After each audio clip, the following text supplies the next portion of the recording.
Good afternoon and welcome to another session of our Comparative Religions class. Over the last couple of weeks we've been looking at different aspects of the Islamic tradition, and today we're going to turn to a uniquely American aspect of Islam, basically known as the Nation of Islam. Has its origins here in the United States and has basically turned away from the traditions of the Islamic faith and the Islamic teachings and have created their whole new way of viewing themselves and the world. Nation of Islam is our topic for today's class. So we're going to go ahead and get started with this, and have to apologize. The color is coming through as purple for some reason. We seem to be having some kind of a technological problem with our wiring that still has not been fixed. Hopefully you'll be able to see this clearly on your TV screens. But the Nation of Islam, it's an African-American political and new religious movement that began in the year 1930 here in the United States. The stated goals of the Nation of Islam are to improve the spiritual, mental, social, and economic conditions of African Americans. There's a group started by African Americans for African Americans in trying to improve their lot in life across all areas of social contact. Wallace D. Fard Muhammad is the man who actually founded this organization, and he comes here as the one who starts the first Nation of Islam mosque. However, there is so much about this man that is very unknown, very unclear. He was known by at least 5 other names, and the year of his birth is disputed, as well as his birthplace. And at various times in his life, he claimed to be from Oregon, from New Zealand, from New York, and from Mecca. So there's a whole lot of his background that is just very unclear and very unsure, and yet he becomes the person who founded this entire faith tradition. W.D. Fard appears in Detroit suddenly in the 1930s. He was working as a door-to-door salesman, and what he was doing was he was selling particular types of cloth, silks, that he claimed were made in Africa, and he was going around door-to-door selling them to people, mostly in black communities in the Detroit, Michigan area. It was in that time period while he was doing this that he began to put together what becomes the Nation of Islam, and he was exhorting blacks to return to Islam, which he declared and which he characterized as the religion of their African ancestors. He was saying that this is what we have to return to, the basis of our origins, in order to make sure that we have the things in life that we need. Now, his theology had very little in common with traditional Islam. He virtually ignored the 5 pillars of the faith tradition. We've talked about these before over the past couple of weeks, but the acknowledgement of the God Allah, the only God, the acknowledgement of the role of the Prophet Muhammad and his sayings and teachings that were recorded in the Quran, the aspect of fasting, charity to the poor, making the Hajj, the holy pilgrimage to the city of Mecca, and of course the rituals of daily prayer. Fard had pretty much rejected all of those and ignored all of those as he began to put together what he now calls the Nation of Islam in the first temple that he creates in the city of Detroit. His beliefs focused instead on a myth. His myth was very widely spread in his time period, and it was the idea that there was according to him, a renegade black scientist whose name was Yaqub, who had created the white race 6,000 years earlier, both as a curse and as a test for the black master race. According to Fard, the black tribe of Shabazz was overcome by the inferior white race and therefore it became enslaved, particularly to the white religion of Christianity. And Wallace D. Fard Muhammad wanted to reject all of that to create this return to the Islamic traditions that he said were the origins of the black people. The Nation of Islam was officially founded on July 4th, 1930 in the city of Detroit by Mr. Fard. It was around that time he also changed his name to W.D. Fard Muhammad. And his mission was to set out to teach the downtrodden and defenseless black people through a knowledge of God and of themselves. So he's creating this whole new group, this whole assembly of people on the idea of this mythology of the origin of the black race, and is trying to use this as a way to build up the black community and to help the black community in their lives and in their social connections. Now you see, throughout the 1920s and into the 1930s, there was a real sense of a movement in American culture and in American society among the African Americans that was known as a black separatist movement. There were many of them. Groups that were wanting to reestablish the black identity for themselves and black freedom for themselves. And Marcus Garvey, one of the people very famous in history, his organization, Marcus Garvey, created the Universal Negro Improvement Association. And what he wanted to do was he wanted to help blacks become self-reliant, and he wanted to start a Back to Africa movement. His idea was the only way that we can actually have the kind of life that we are supposed to have is by leaving America and returning back to our native origins. Timothy Drew, about this same time, created what was known as the Moorish Temple of Science, and this was an organization that Fard had become accustomed to and was roughly loosely connected with them in the beginning. Timothy Drew's idea, growing out of the Islamic tradition, he is basing everything in the black tradition of an Asiatic Islamic origin of the black race. This is where they came from, out of the Asian area of the world, out of the Islamic traditions. This is where the black race was started, and what he was beginning to develop and pass along and preach about in the Moorish Temple of Science was the doctrine of black supremacy. Those ideas begin to play into the model that Wallace D. Fard Muhammad begins to use in the formation of the Nation of Islam. Because of these other groups that were out there and this whole sense of black separatism that was going on in the 1920s, it was not a surprise that his message was welcomed in the area around Detroit, Michigan. There were a lot of people that found a real connection to it and began to attach themselves to Mr. Fard. Blacks who had managed to migrate north out of the South in the 1920s, 1930s, many of them coming up to work in the heavy industries such as the auto industry up in Detroit, Michigan, the steel industry. These people had come up seeking employment. They're finding it there. But when they got away from the southern traditions of where they had been raised, as they got away from their families and their homes and their communities, what they began to realize was that they were losing their own cultural connections. And they were losing the spiritual roots that they had in their churches down in the South. And now they're up here in the North, disconnected from all of those things, and hearing Wallace D. Fard Muhammad's message, well, they're finding a real connection with it. And so he begins to grow and he begins to expand, and consequently, people are finding hope in everything that he has to offer.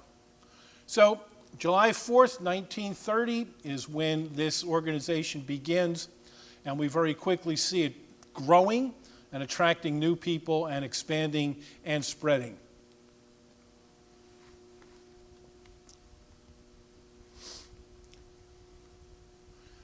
By 1934, the Detroit temple that he had founded had over 8,000 members.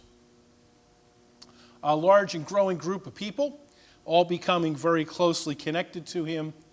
And among his most important converts was a man by the name of Elijah Poole. Elijah Poole eventually changes his name to become Elijah Muhammad. And this is where the Nation of Islam really begins to take off and to attract a much larger audience. Fard sent Elijah Muhammad to Chicago to establish a second Nation of Islam temple. And Elijah Muhammad was extremely successful in doing that, and he began to expand the nature of the Nation of Islam while he was there. The Nation of Islam, from that point forward, began teaching that W.D. Fard Muhammad was both the Messiah of Judaism and the Mahdi of Islam. We had talked before about the Shia tradition, the understanding of the 12th Imam that was going to come back as a messianic figure. This is who they're talking about. Of course, in our traditions here in America, in Judaism and Christianity, we are familiar with the concept of the Messiah. And what the Nation of Islam is teaching is that Fard, W.D. Fard Muhammad, is both the Messiah of Judaism and Christianity as well as the Mahdi of Islam. He is the one who is going to restore God's kingdom in this world, and he is the godlike person that comes into the world. He chose his assistant minister, Elijah Muhammad, to succeed him as the head of the movement, calling Elijah Muhammad his divine representative. This is a term that would have been applied to all of the prophets of Islam. It was a term that could be applied to Muhammad, the founder of the Islamic tradition. Fard is now calling his assistant the divine representative. That's a very powerful image that is being created here. Basically, for himself, W. Fard Muhammad is claiming the status of a divinity, and the successor, Elijah Muhammad, basically being assigned the role of a prophet and the representative of God. Now, in Detroit, Fard was continually running into problems with the law. It was a constant thing in his struggle to create this society in the city of Detroit, the Nation of Islam. He himself was arrested at least 3 times, and he finally left Michigan for the city of Chicago, where Elijah Muhammad was working. And once he was there in 1933, he was arrested once again. And then in 1934, Wallace D. Fard Muhammad disappeared. He was never seen again after he left. He was in the city of Chicago. He disappeared in 1934. Nobody ever saw him. Nobody knows what happened to him. He is just completely and totally off the records of anywhere. And so Elijah Muhammad begins to take over this organization. Now, Fard had trained Muhammad night and day for 3.5 years before he took over in 1934. He was a student and a disciple of Fard, and he's the one who has all of the knowledge of what the Nation of Islam is to be.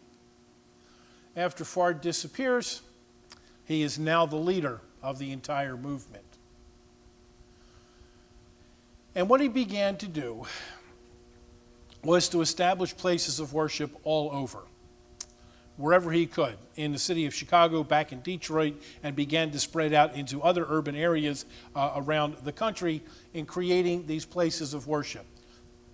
He created a school that was known as the Muhammad University of Islam, He was a very shrewd businessman, and he was able to create businesses and farms and real estate holdings here in the United States. A very progressive understanding of the world, and very, very successful in all of his attempts at what he was doing.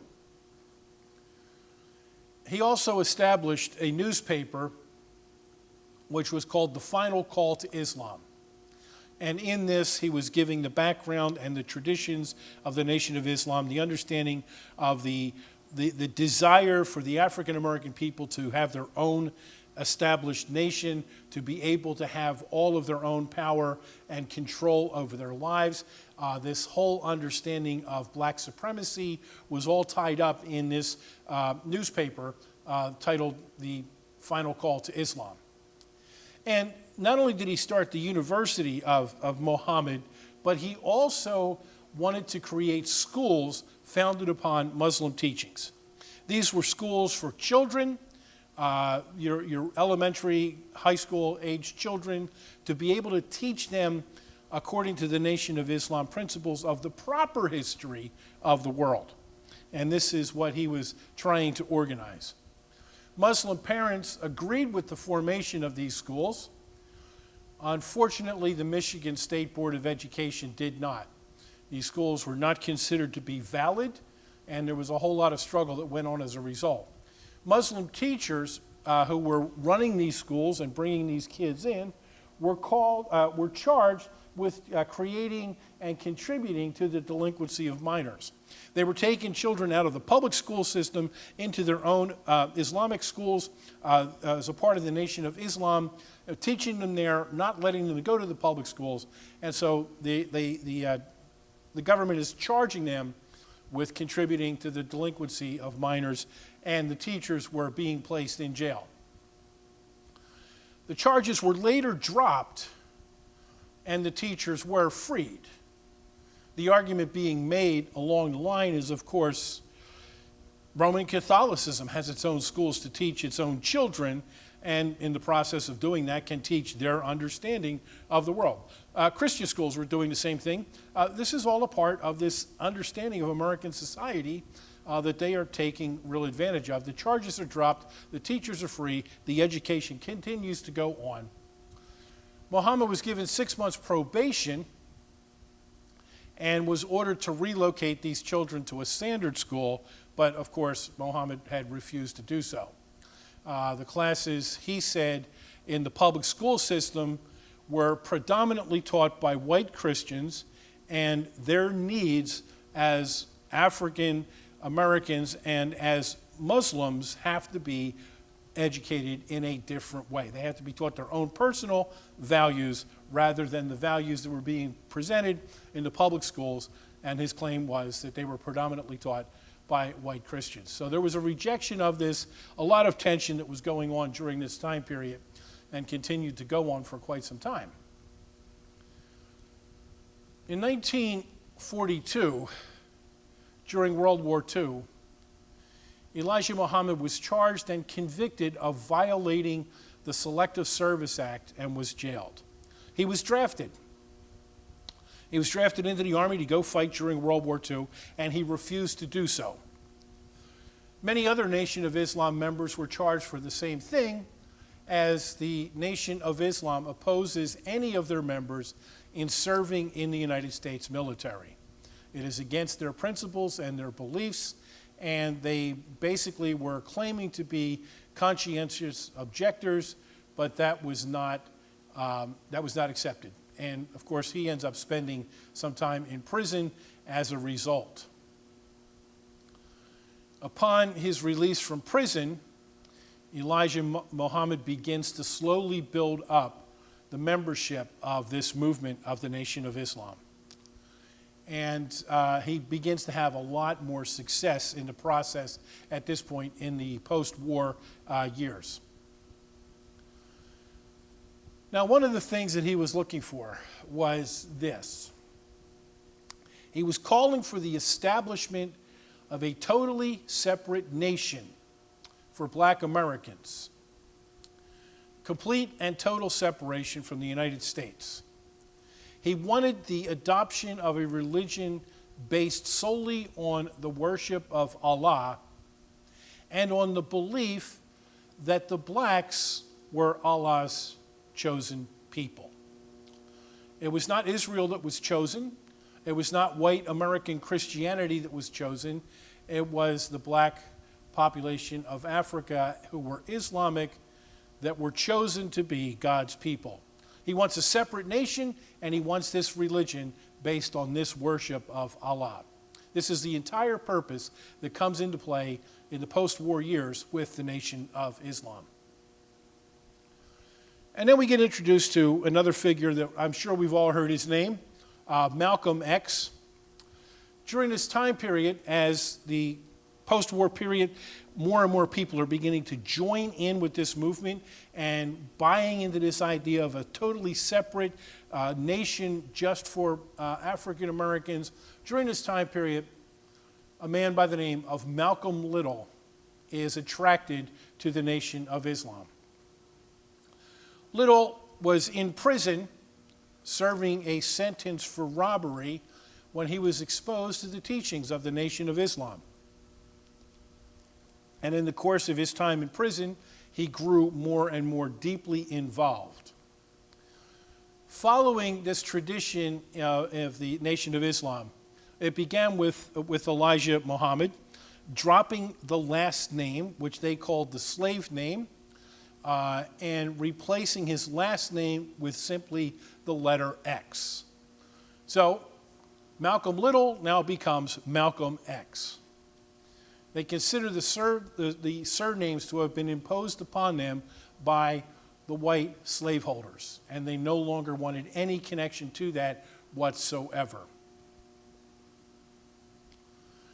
So once Malcolm X is released from prison, he quickly becomes a rising star in the Nation of Islam. He becomes a minister. He is a very charismatic individual, a very well-spoken individual. He did spend a lot of his time in prison self-educating, and he becomes very articulate, and he becomes the national spokesperson for the Nation of Islam. Highly influenced by his membership and highly influenced by his charismatic leadership, suddenly this organization has a membership of over 30,000 people. Malcolm X's fame led to a lot of media attention. He was a very public figure. He was speaking all around the country. He was promoting his ideas and this understanding of the nature of the Nation of Nation of Islam. And he is attracting a lot of attention. Some of it was very good in the media. Some of it was very bad because the FBI began to infiltrate the Nation of Islam to keep an eye on them, to study them, to see what they were doing, and possibly use that as ways of bringing criminal charges against the leadership. So there's some good aspects to his charismatic appeal and some very bad aspects, and it's creating some tensions within the Nation of Islam itself as a result. In March of 1964, Malcolm X was excommunicated. He was beginning to have disagreements with Elijah Muhammad. He was beginning to question some of the things that Muhammad was teaching and saying that they were not really keeping with true Islamic faith and true Islamic tradition. They're beginning to have these disagreements, and it's becoming much more heated. And in 1964, Malcolm X is excommunicated from the Nation of Islam. So 1 month later, after his excommunication, Malcolm X begins to create a new model, which was known as the Muslim Mosque Incorporated.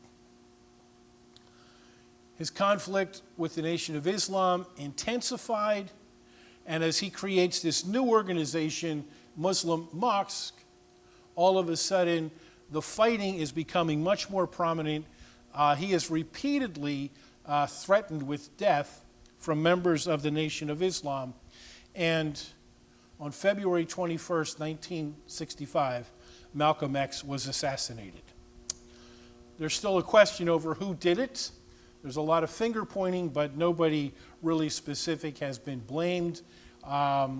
Did it come out of the Nation of Islam? Did it come out of some people that he was fighting against and opposing? There's been charges that the government did it, all kinds of things. But in the end, Malcolm X is assassinated in February of 1965. Muslim Mosque Incorporated begins to just fall by the wayside at this point in time. Now there's another person who appears who begins to play an even more prominent role than even Malcolm X ever did, and this was a man by the name of Louis Farrakhan. We have all heard of him.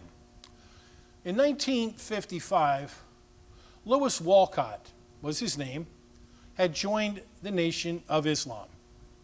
He had become quickly a student of Elijah Muhammad, and following the custom that was going on, he initially changed his name to Louis X.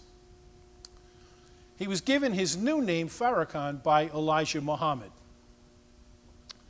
And trained as a student, he begins to take more and more of a role of leadership in the Nation of Islam. He was a protege of Malcolm X, and he began to have a lot more influence in the Nation of Islam. He also is a very charismatic leader, a very prominent person, publicly speaking all of the time, very articulate in doing so. And he had this ability to really appeal to and connect with the African American experience. He was able to speak to people in such a way that they heard what he was saying and accepted what he was saying, and he became a very real leader in that sense.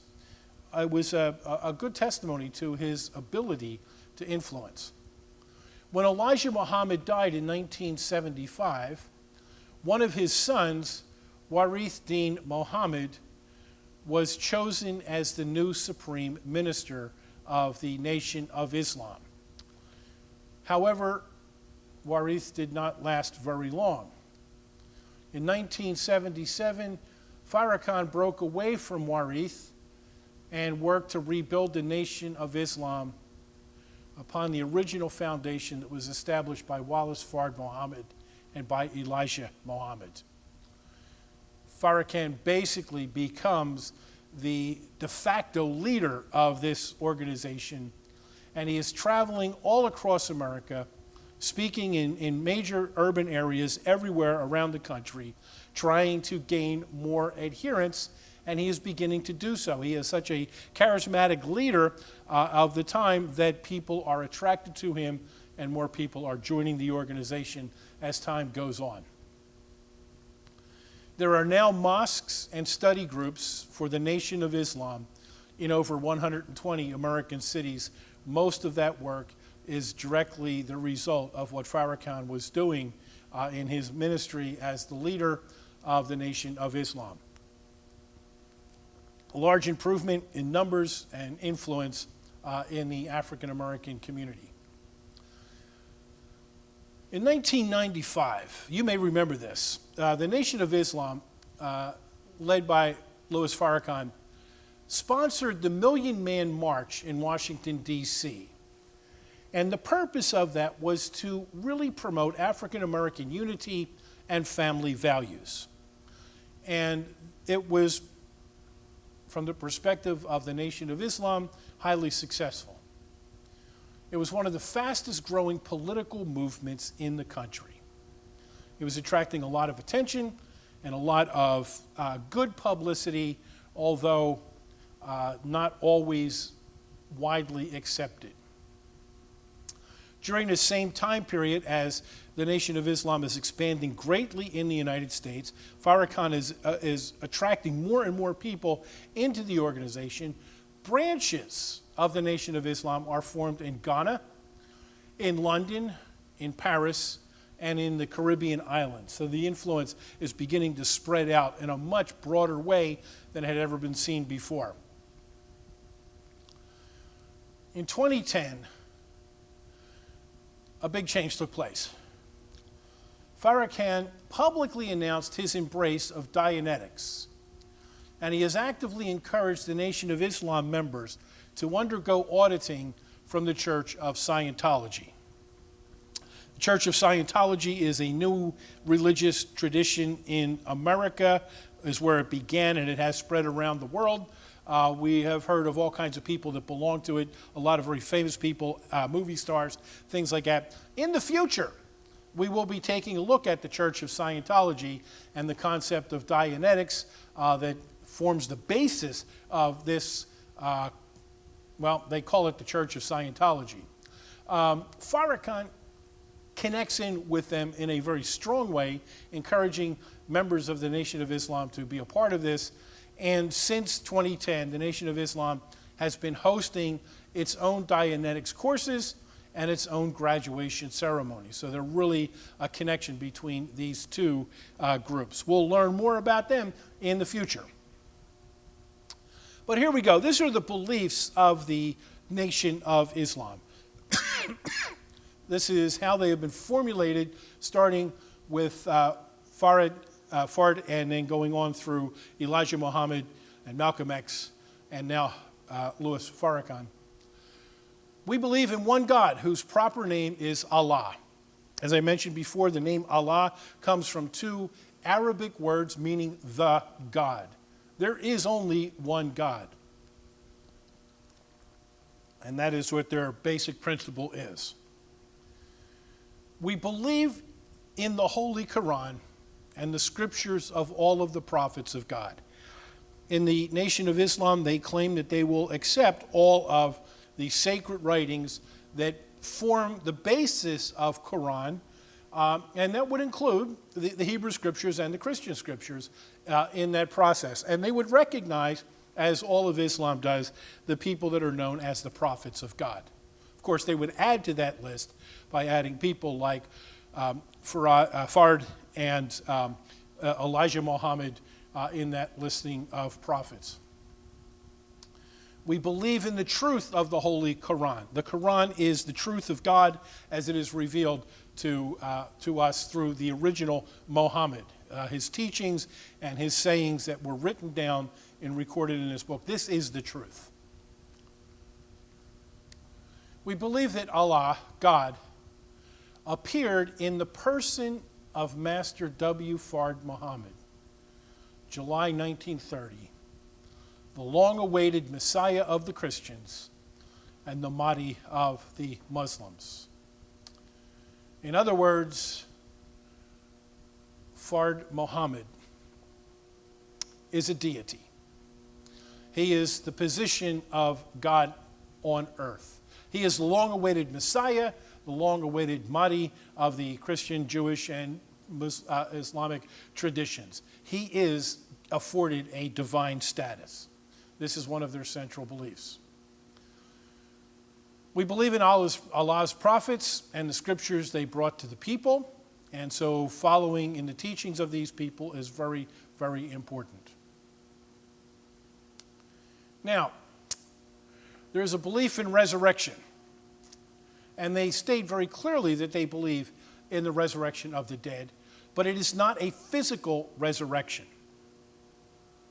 What the Nation of Islam claims is resurrection is a mental resurrection. And they describe this as the need for the so-called, this is their language, the so-called Negroes are the most in need of mental resurrection. They have to be awakened. They have to be risen up from the current reality of their lives, and this is what they believe in and focus on that will get them into the world where their understandings of the black people are going to be the prominent teachings. They are the ones who are going to be resurrected first. Mental resurrection is going to take place. Not physical bodily resurrection, not spiritual resurrection, but mental.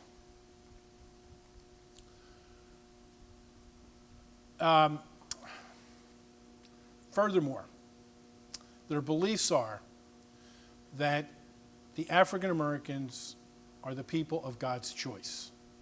As it has been written, that God would choose the rejected and the despised of the world.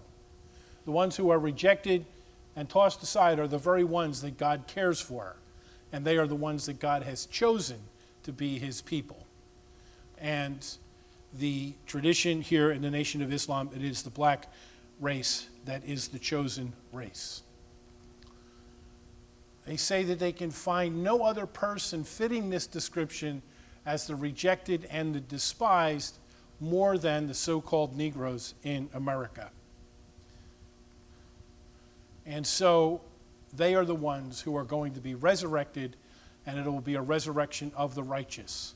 Despised and rejected by all of the world, they are chosen by God to be the prominent people of the world. The Nation of Islam teaches that black people are the aboriginal people, and that all other people come from them. Blacks were created first, and everything else comes following that. They have a very strong belief in racial superiority. The black race is a superior race as the first race that was created by God, and has to be able to once again attain that level of racial superiority in the world. And that is one of their stated goals and beliefs. They are very strongly anti-Semitic. This has been one of the biggest disasters, if I could put it that way, that strongly, of the Nation of Islam. Their language is very much anti-Semitic. It is language that we would today continue to call hate speech. It's out there, it's prominent, it plays a major role, and those of you who are familiar with Louis Farrakhan, I'm sure you have heard or seen or read about some of the ways in which he has portrayed Judaism and Christianity, and very strongly anti-Semitic language is a part of this.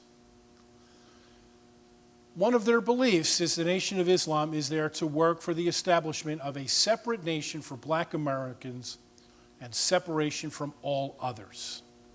They want their own nation, they want to be their own people, they want their own leadership, they want no connection to any other group of people in this world. And this is one of their working goals as a part of their tradition. The Nation of Islam does not publish its membership numbers. Nobody knows how many people really, truly belong to it. In 2007, the core membership was estimated at being somewhere between 20,000 and 50,000 people. But their following is believed to be much larger. They have an influence that is above and beyond what their mere membership is. And they continue to grow, they continue to be prominent, they continue to be active in the United States.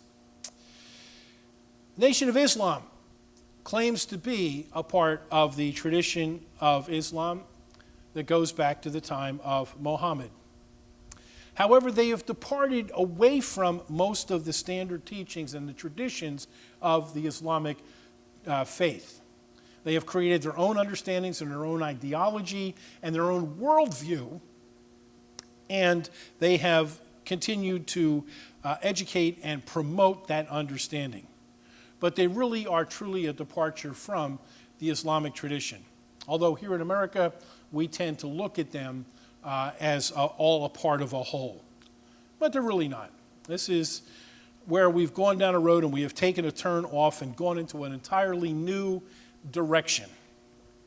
That's the reality of the Nation of Islam. Well, we're going to finish up there for today. Next week, when we pick this up again, we're going to be looking at another tradition in Islam that has become more prominent in our world today. It is known as Wahhabi or Wahhabism. It is a modern development in Islam that has had a profound impact in our world and in our culture. And we're going to have a chance to take a look at that next week. So thank you for being with us today. I hope that you have enjoyed this, and we'll look forward to being together again next Friday afternoon for another time of Comparative Religions.